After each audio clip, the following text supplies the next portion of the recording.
Hi guys, James at Rampant Lion Reviews again for you today with another beer review. For this one, we are going to stick to Sweden and we're going to return to a brewery that's featured on the channel a number of times before.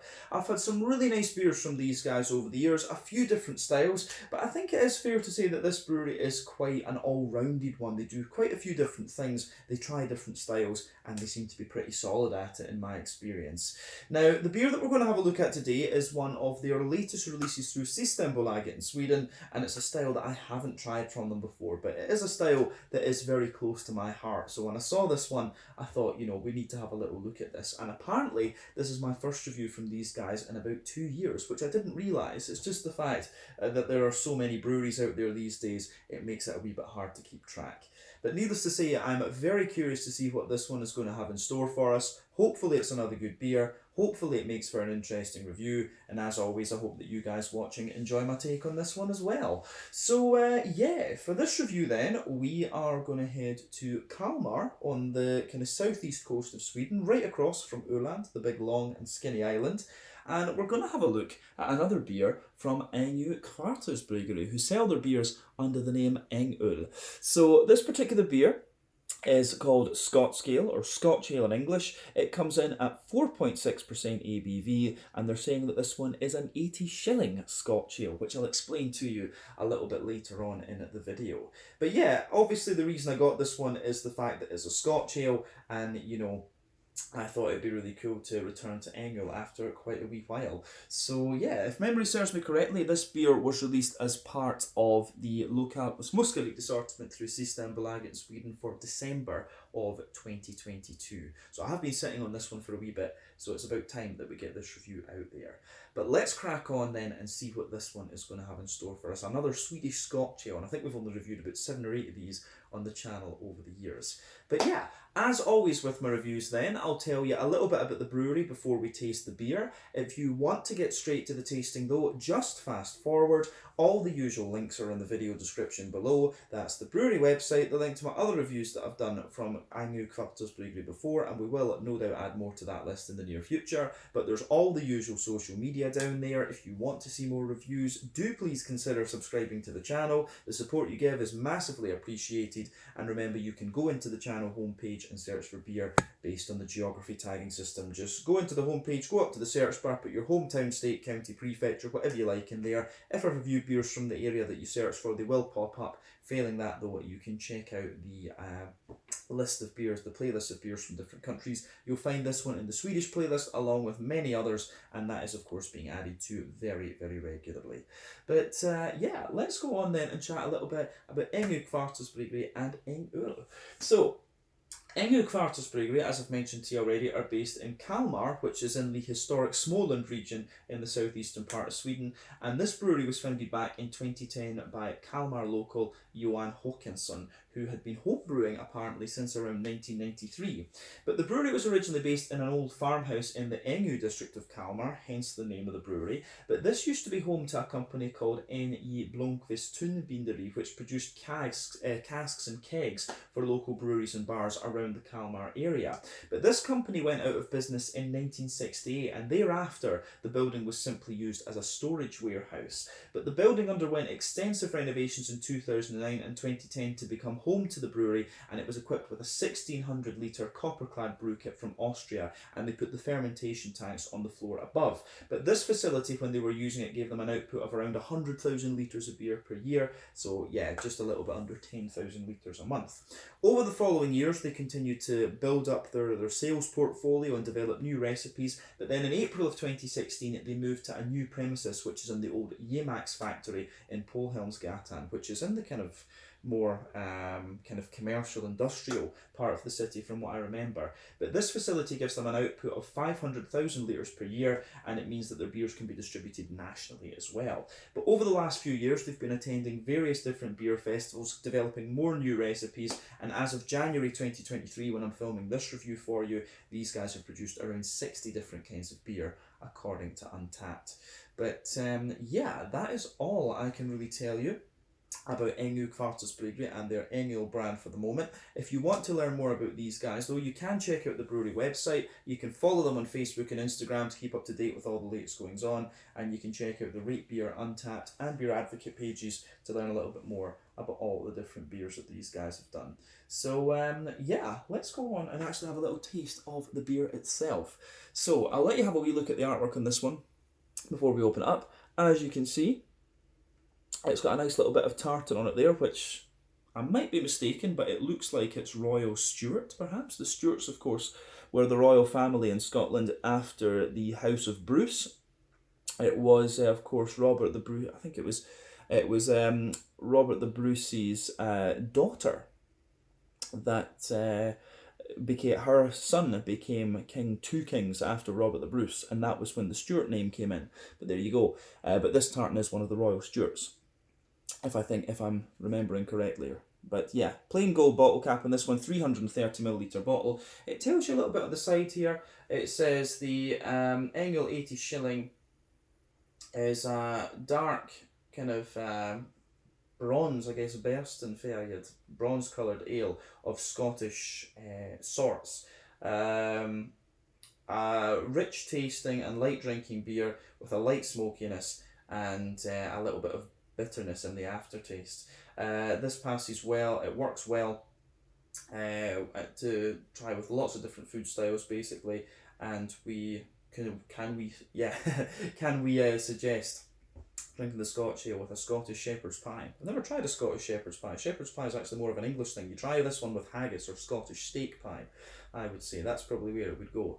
But yeah, anyway, 4.6%, 80 shilling. The thing about the shilling with these beers, basically, for those of you who don't know, the shilling was what was used with the pound sterling before pence. So I forget, I don't have no idea how many shillings it was in the pound. It was something like 14 or something like that. But yeah, essentially, what you had with Scotch ales was there were a few different measurements of these things because the tax on alcohol was based on the strength. So you had different varieties of Scotch ale. You had 30, 40, 50, 60, 70, 80 shillings. You also had 90s as well sometimes, and then even 160 shillings, which were the big beasts.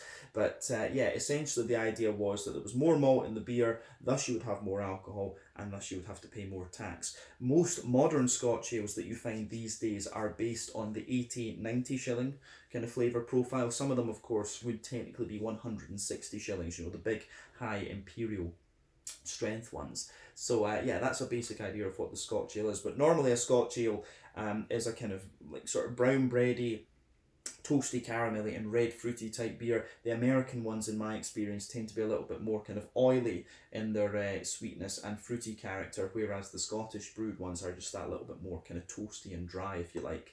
But yeah, as I say, this one comes in at 4.6% ABV, which to me is a little bit on the weak side of the of an 80 shilling, but as I say, we'll see. One of the classic beers that you need to try from Scotland, of course, in this category would be the Old Jock from Broughton Brewery, who were, or are, we should say, the first craft brewery in Scotland. But yeah, 4.6%, 80 shilling Scotch ale, this one. Let's get it out and get on with the tasting then, and we'll see what it's all about. Quite full, the bottle as well, actually. Not going to complain. I do like having a Scotch ale whenever the opportunity arises.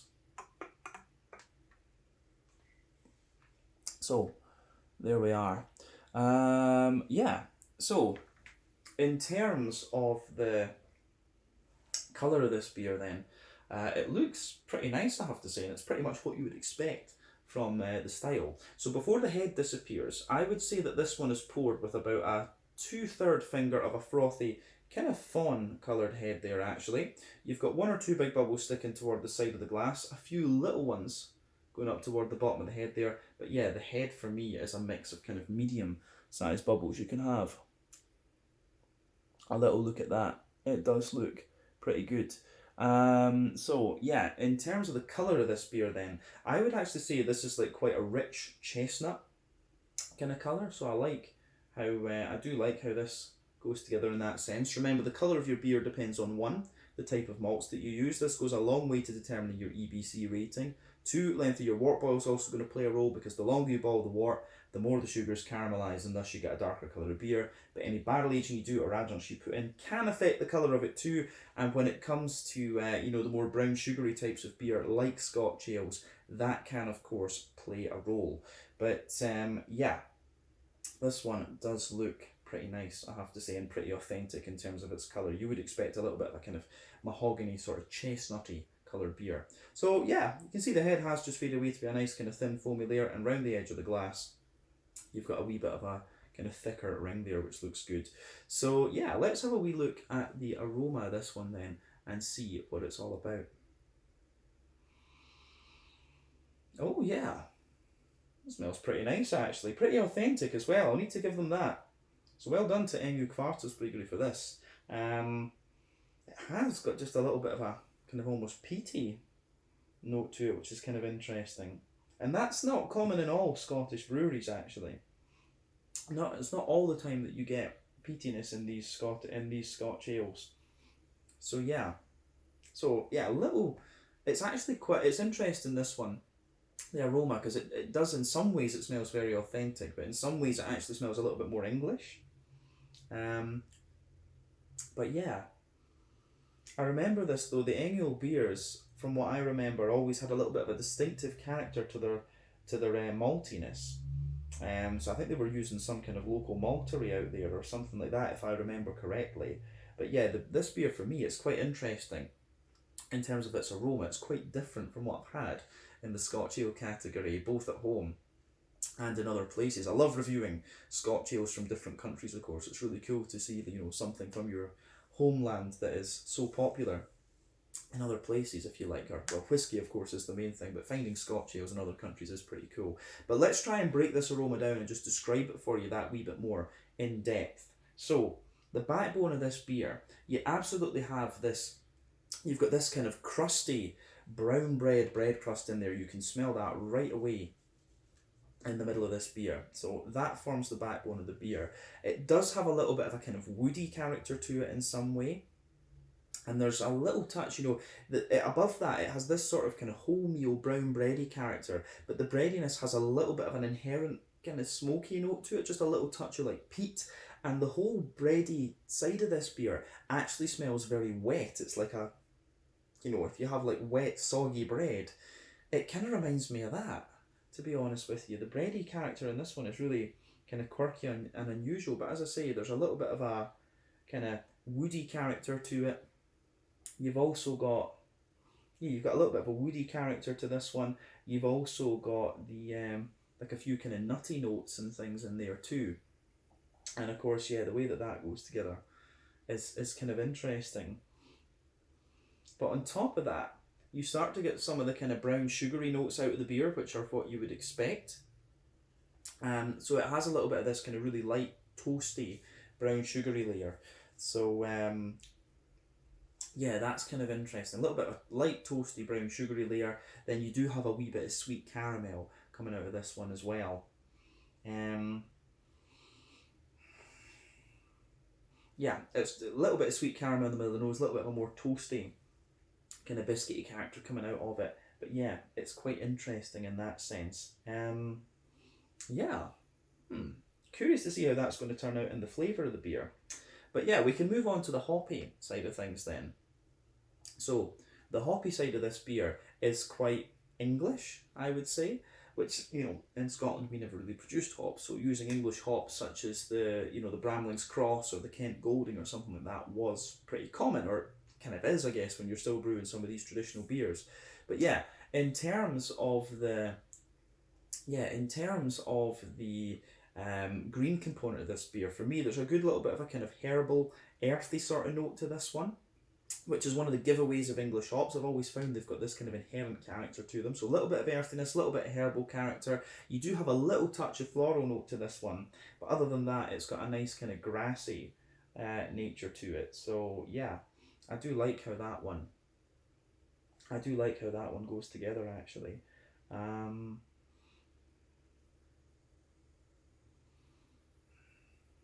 Yeah, so as I say, a little bit of earthy character, a little bit of herbal note, a little bit of floral character, and also just, for me, the green component leans more toward that grassy note and the kind of herbal character too.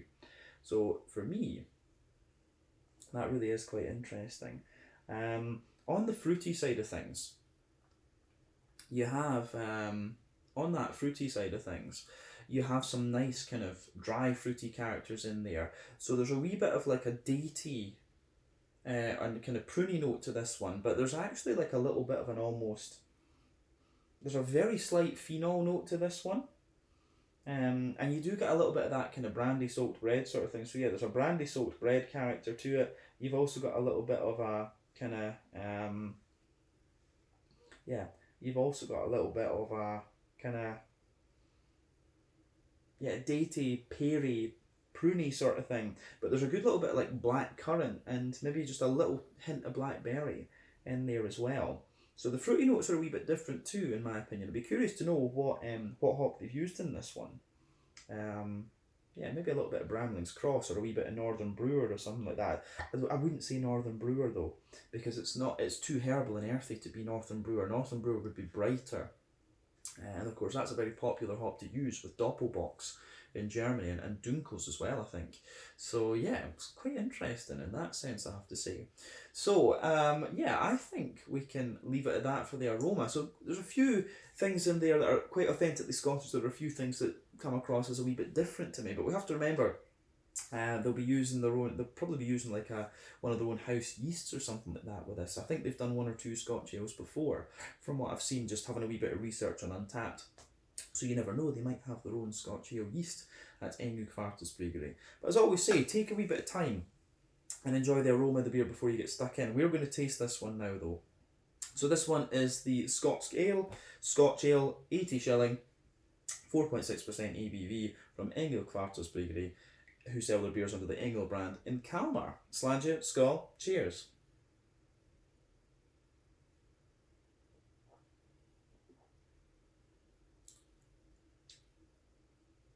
Oh yeah, that is quite nice, I have to say. One thing I will say, this one, it tastes a lot more authentic than it smells. I do have to say that. I was a bit kind of like, with the aroma. And I was a wee bit kind of unsure of how authentic it was going to be, but when you actually taste it, this is a pretty well done Scotch ale. It is really on the traditional side of things, like the traditional, old school, traditional Scottish craft brewery type kind of thing. Yeah, because in Scotland I would say we've got the more traditional breweries and we've got the more craft and more modern craft breweries. So this one, it is actually, for a Scotch ale, this is pretty well done and pretty authentic and old school, I have to say. So thumbs up to Ängö for doing that. They've got a solid beer here from that perspective.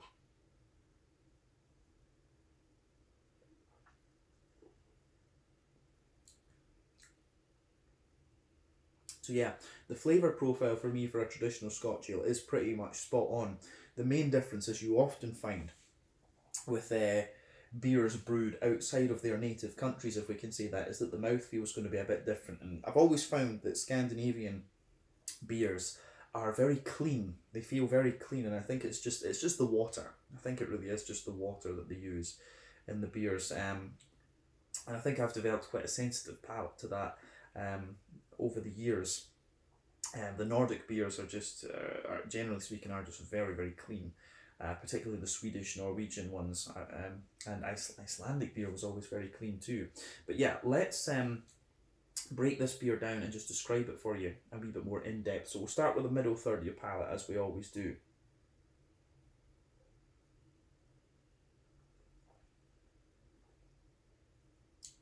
So yeah, middle third of your palate with this beer then. Border region, the backbone of the beer, we'll come to the border regions in a minute. The backbone of this beer is like a really kind of grainy, bread crusty character, so you can feel that just forming the backbone of the beer. Further forward on that backbone though, you start to get a wee bit more of a, you do start to get a little bit more of a kind of woody character coming out of it. So you can feel that just toward the front of that middle third of your palate.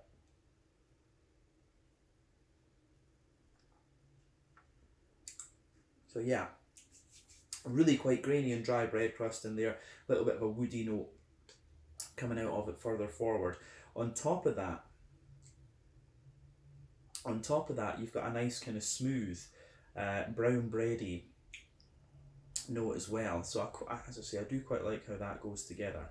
On top of that, you have the brown bready layer is quite interesting. So you've got the bread crust, you've got a little bit of woody character further forward, then you've got the more fluffy and airy white bread coming out, brown bread coming out of the beer. You've got that more kind of wholemeal sort of thing, and the bready character really does get quite grainy and quite dry in this one, which is one of the things that makes this beer quite authentic and quite traditional. But toward the back of that middle third of your palate, you start to get this kind of dry, slightly peaty character out of the beer, which is interesting. And it really does, that also contributes to the dryness in this beer.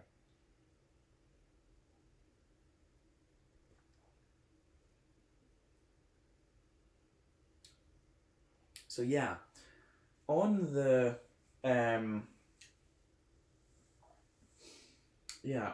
I would say on the on top of the bready layer,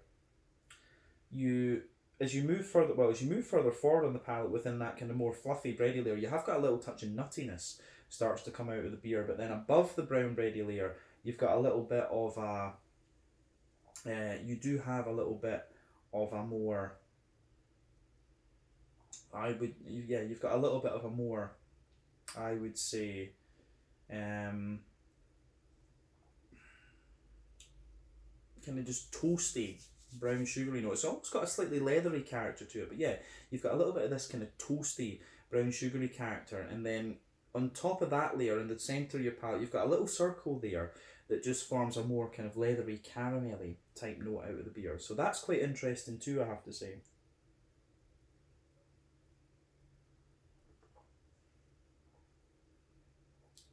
So yeah, you've got a little bit of a sweeter caramel note in the middle of your palate. As you move further out toward the edges of that, it gets a little bit leathery, and as I say, all of that sits on top of a kind of toasty, kind of crispy brown sugary coating. So that's quite interesting too. Yeah. In terms of the in terms of the middle third of your palate, I think that's everything we need to say. I'm having a brain fart there. So the border region between middle and back third of your palate, you get a little bit of a kind of bready build up in there.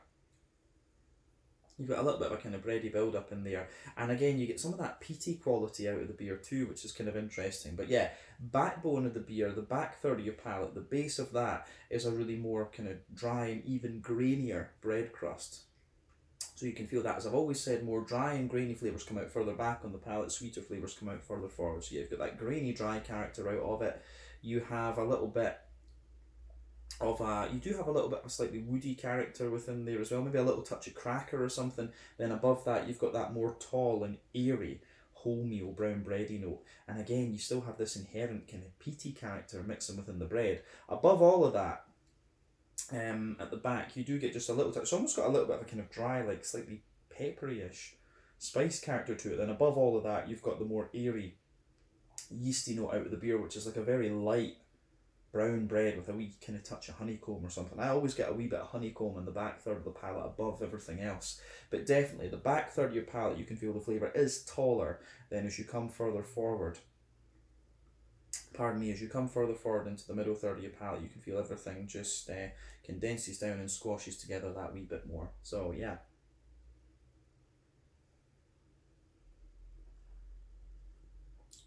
But yeah. On top of that, I think that's everything. I think that is everything that we need to. I think that's everything that we need to consider when it comes to the malty side of things. So yeah, on the hoppy side of the beer, then back corners of the palate, you've got a nice little bit of earthiness in there. As you move further forward, it's a little touch herbal, and as you push toward the kind of front corners of the palate, you do get a little bit. You get a little touch of floral character, then a wee bit of lighter grassiness around the kind of front curve of your tongue. So that's quite interesting.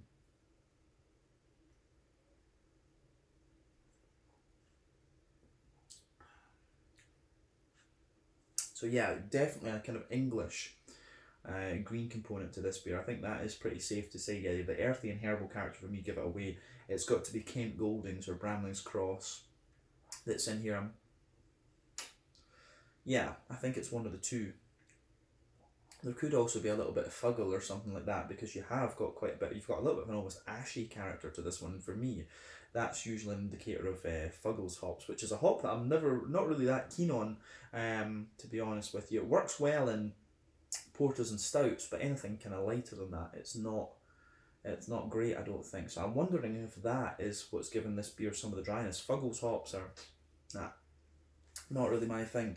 But round the front curve of the palate, so you get a little bit of lighter grassiness, and that works quite well. So yeah, let's focus on the front third of your palate and the fruity side of the beer then. So the border region between front third and middle third of your palate, again, you get a little bit of a kind of bready build up in there, a little bit of brown bread. Then the base of the front third of your palate, you get a wee touch of the bread crust, a little bit of woodiness, and then above that you get that nice oily bubble where the juicy fruity esters roll their way out of the beer.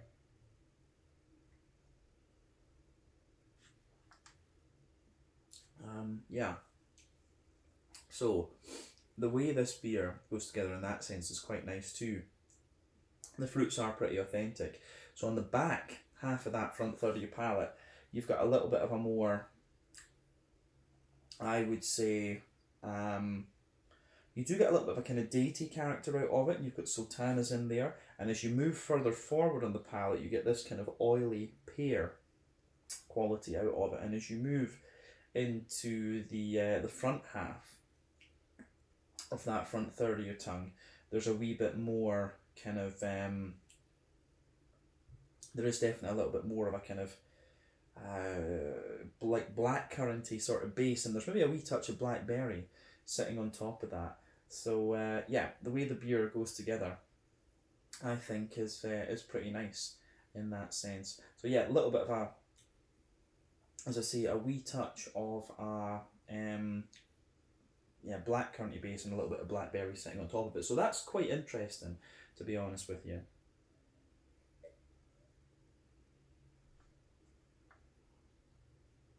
So yeah, I do like the way that this beer goes together from that perspective. It gets a thumbs up from me. On the, I think that's everything we need to say about the flavour of this beer. It's quite a dry Scotch ale though, and I suspect the more that I drink of it, the more I'm wondering, is there a bit of Fuggle hops in this one? Fuggles or whatever you call them. I'm never sure how to pronounce that, because it does have a wee bit of that ashy, earthy, dry character from the hops, and that's not normal. That isn't normal with the Scotch ales you'd find in at home. You don't really get that kind of dry ashiness. You sometimes get a wee touch of peat out of them from the way they treat the malt, but I think the dryness in this one, some of it is from the yeast, I suspect, and then I think some of it is from the hops. So that's an interesting point to make about this beer. But yeah, overall quite authentic in a lot of ways. Other than that, it is pretty damn authentic, this one. So thumbs up to Ängö for that. But on the mouthfeel side of things then, like I said, this beer for me, the Swedish beers are always very, very clean in their mouthfeel. So for me, this is kind of top end of light bodied, bottom end of mid bodied. Carbonation is quite smooth, as I say, just a light wet kind of mouthfeel to this one.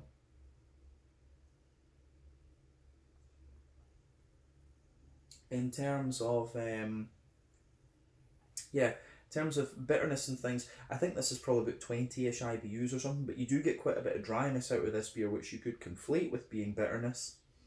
But the malt, as I said, it's dry underneath, a bit smooth in the middle, little touch sweet and toasty on top. Then you've got those nice oily, fruity characters coming out of it as well.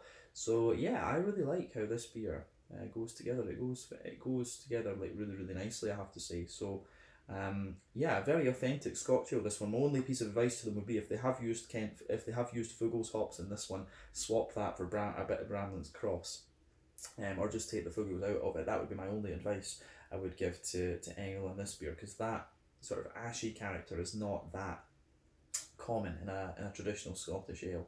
But yeah, there we go. But yeah, really nice beer, this one, and cool to review another Swedish Scotch ale. I always get excited when I find these.